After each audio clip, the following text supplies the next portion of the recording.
Hi, dear students of class 8th, class ಎಂಟನೇ ವರ್ಗದ Luther Burbank ಅಂತಕ್ಕಂಥ ಲೆಸನ್ನ ಆಲ್ರೆಡಿ ನಾನು ಎಕ್ಸ್ಪ್ಲನೇಷನ್ ಮಾಡಿದ್ದೀನಿ.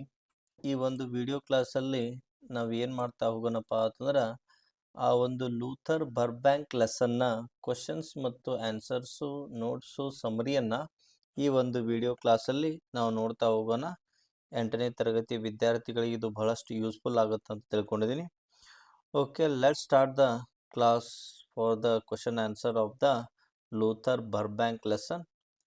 Okay, the first C1 ಅಲ್ಲಿ ನಾವು ಏನು ನೋಡ್ತೀವಪ್ಪ ಅಂತಂದ್ರೆ answer the following questions and share your responses with your partner. ಇದರಲ್ಲಿ C1 ಅಲ್ಲಿ ಬರ್ತಕ್ಕಂಥ ಕ್ವಶನ್ ನಂಬರ್ 1 ಯಾವುದಪ್ಪ ಅಂತಂದ್ರೆ name the fields in which Luther Burbanks influence prevails.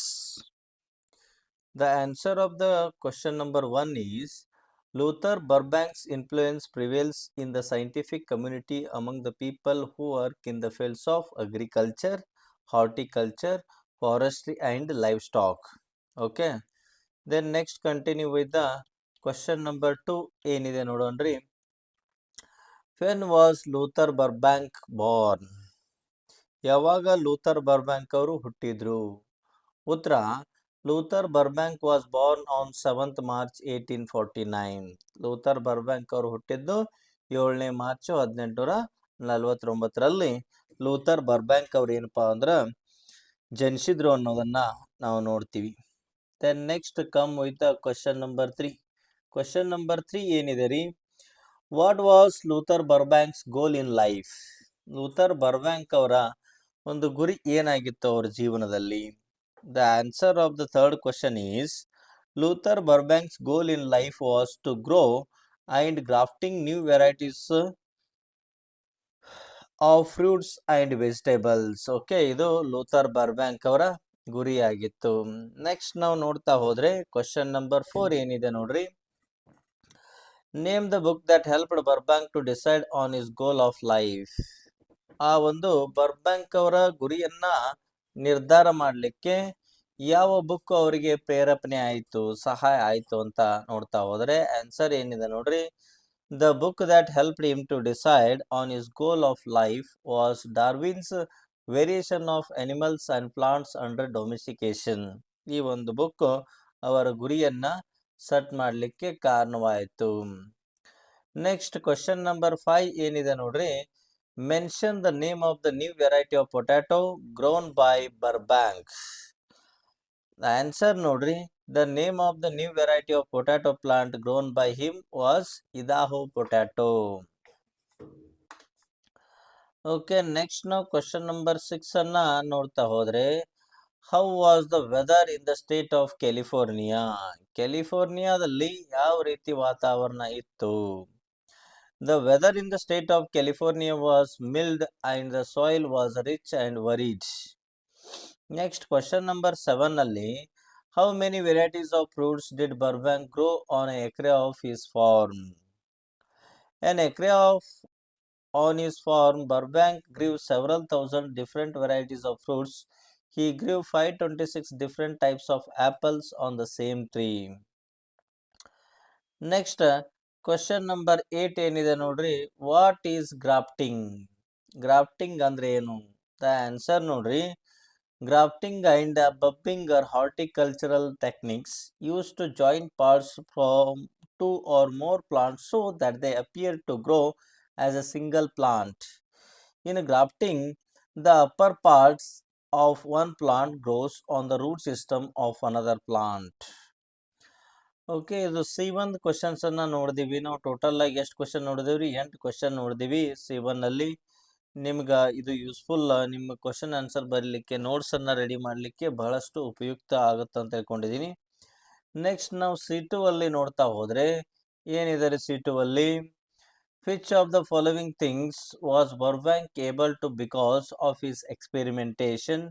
Tick off against two statements and an against others. ಟ್ರಿವ್ ಇದ್ದದ್ದು right ಮಾಡ್ರಿ, wrong ಇದ್ದು into ಮಾಡ್ರಿ. Okay, growing 100 of varieties of apples, ಇದು ರೈಟ್ ಅದ. Spending 15 years of for a tree to bear fruits. ಇದು wrong ಅದ.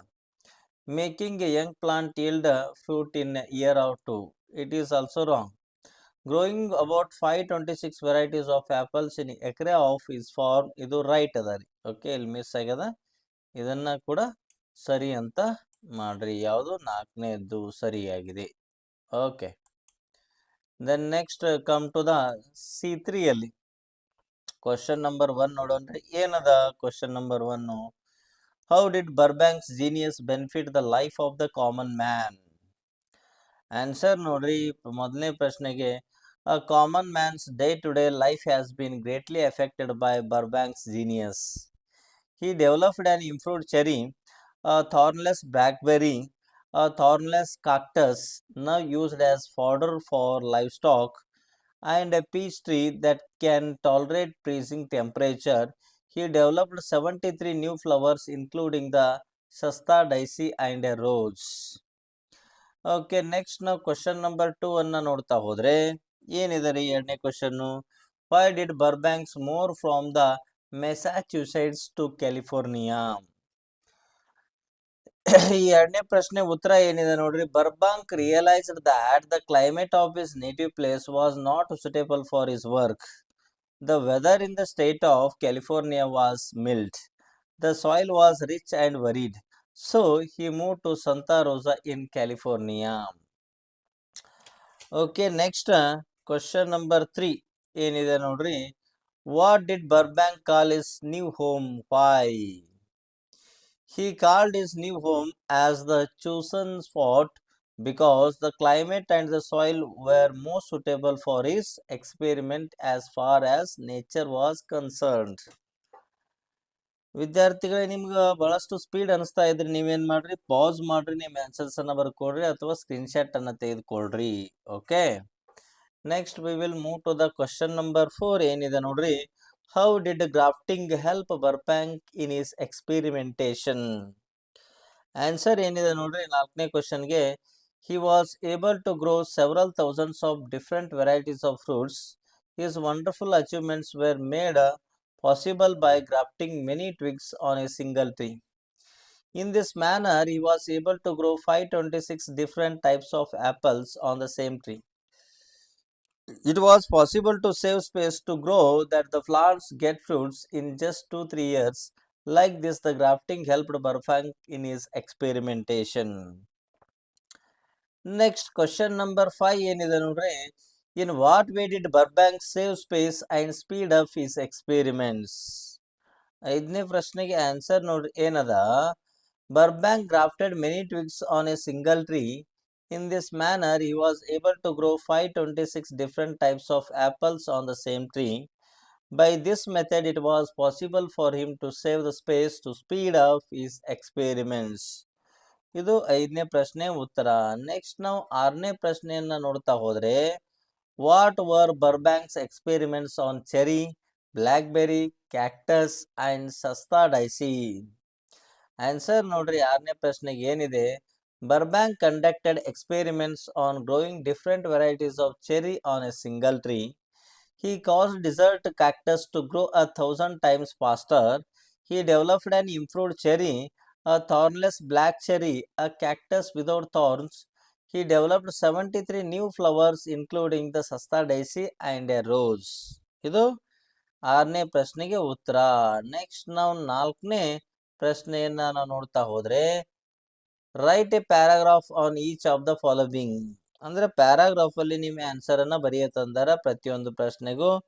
ಮೊದಲನೇ ಪ್ರಶ್ನೆ ಏನಿದೆಪ್ಪ ಅಂತಂದ್ರ, write a note on Burbank's early life. ಬರ್ಬ್ಯಾಂಕನ ಒಂದು ಪ್ರಾರಂಭದ ಜೀವನದ ಬಗ್ಗೆ ಒಂದು ನೋಟ್ ಅನ್ನ ಬರೆಯತಂದಾರ. ಹಾಗಾದ್ರೆ ಆನ್ಸರ್ ಏನದ ರೀ? Luther Burbank is a well-known US plant breeder. He was born on 7th March 1849. He was brought up on a farm in the state of Massachusetts. He was attracted to the wonders of nature and learned the techniques of growing various crops and plants during his early years. When he was 21 years old, he started market gardening and was successful. ಇದು 1ನೇ ಪ್ರಶ್ನೆ ಉತ್ತರ. ಹಾಗಾದ್ರೆ 2ನೇ ಪ್ರಶ್ನೆಯನ್ನ ನಾವು ನೋಡ್ತಾ ಹೋದ್ರೆ, Describe three techniques on which Burbank's experiments were based. ಇದರ ಆನ್ಸರ್ ಏನಿದೆ ನೋಡ್ರಿ. Luther Burbank's experiments were based on three basic techniques. First, ಒಂದನೇದು, he would collect a variety of domestic plants and bring in many foreign varieties of plants. He would grow them under different conditions. These plants would prove to be strong, plentiful, and sometimes showed new qualities and other desirable changes. Secondly, he grew many varieties of fruits, flowers, and vegetables by changing water, food supply, temperature, light, or space. He even crossed the plants to produce plants with dissimilar traits and variations. Lastly, after the production of different varieties, he would choose the plants that showed. Okay, ಇದು ಎರಡನೇ ಪ್ರಶ್ನೆಗೆ ಉತ್ತರ ರೀ. Next ಮೂರನೇ ಪ್ರಶ್ನೆಯನ್ನು ನಾವು ನೋಡ್ತಾ ಹೋದ್ರೆ, how did Burbank react when some of the efforts ended in failures? ಉತ್ತರ ನೋಡ್ರಿ ಮೂರನೇ ಪ್ರಶ್ನೆಗೆ. Burbank set up a nursery garden, green house and experimental farms in Santa Rosa, California. He conducted more than 10,000 experiments with 600 different kind of plants. Many of his experiments were failures. Once he crossed a tomato with potato, he was able to grow a vegetable, but it was not of any use. When he failed, he was not disappointed. He had a patience, perseverance, and a devotion that nothing could dishearten him. ಇದು ಮೂರನೇ ಪ್ರಶ್ನೆ. Next ಇಲ್ಲಿ ನೋಡ್ರಿ, grammar section ಅಲ್ಲಿ ನಾವು fill in the blanks with most appropriate describing words given in the box below. For a few you may have more than one combination. scientific community, rich community, desert soil, white blackberry, thornless cactus, successful attempt, commercial value. ಈ ರೀತಿಯಾಗಿ ನಾವೇನ್ ಮಾಡ್ತೀವಪ್ಪ ಅಂದ್ರೆ ಇಲ್ಲಿ match the following ಅನ್ನ correct ಆಗಿ ಬರೆದ್ವಿ. Okay, next I hope ಈ ಒಂದು ನೋಟ್ಸ್ ಆಗಲಿ ಕ್ವಶನ್ ಆನ್ಸರ್ ಆಗಲಿ ನಿಮ್ಗೆ ಕ್ಲಿಯರ್ ಆಗಿದೆ ಅಂತ ತಿಳ್ಕೊಂಡಿದ್ದೀನಿ. ಏನಾದರೂ ಡೌಟ್ಸ್ ಇದ್ರೆ ಕಮೆಂಟ್ ಸೆಕ್ಷನ್ ಅಲ್ಲಿ ಕಮೆಂಟ್ ಮಾಡ್ರಿ ಅಂತ ಹೇಳ್ತಾ, okay, let's we will watch. I hope you watched very well and you are prepared very well notes. ಚೆನ್ನಾಗಿ ನೋಟ್ಸನ್ನು ರೆಡಿ ಮಾಡ್ಕೊಂಡಿದ್ದೆ ಅಂತ ಅನ್ಕೊಂಡಿದ್ದೀನಿ. ನಿಮ್ದ ಸ್ಟಡಿ ಚೆನ್ನಾಗಾಗಲಿ ಅಂತ ಹೇಳ್ತಾ, ಥ್ಯಾಂಕ್ಸ್ ಫಾರ್ ವಾಚಿಂಗ್ ಅಂತ ಹೇಳ್ತಾ, ನಿಮ್ಗೆ ಈ ವಿಡಿಯೋ ಇಷ್ಟ ಆಗಿದ್ರೆ ಲೈಕ್ ಮಾಡ್ರಿ. ಅದೇ ರೀತಿ ನಿಮಗೆ ಯೂಸ್ಫುಲ್ ಅನಿಸಿದ್ರೆ ಮಾತ್ರ ನಿಮ್ಮ ಫ್ರೆಂಡ್ ಸರ್ಕಲಲ್ಲೂ ಕೂಡ ಶೇರ್ ಮಾಡ್ರಿ. Then don't forget to subscribe this YouTube channel because your subscription is our motivation ಅಂತ ಹೇಳ್ತಾ, ಮತ್ತೊಂದು ವಿಡಿಯೋ ಕ್ಲಾಸಲ್ಲಿ ನಿಮ್ಮ ಮುಂದೆ ಬರ್ತೀನಿ ಅಂತ ಹೇಳ್ತಾ, okay, bye, see you soon.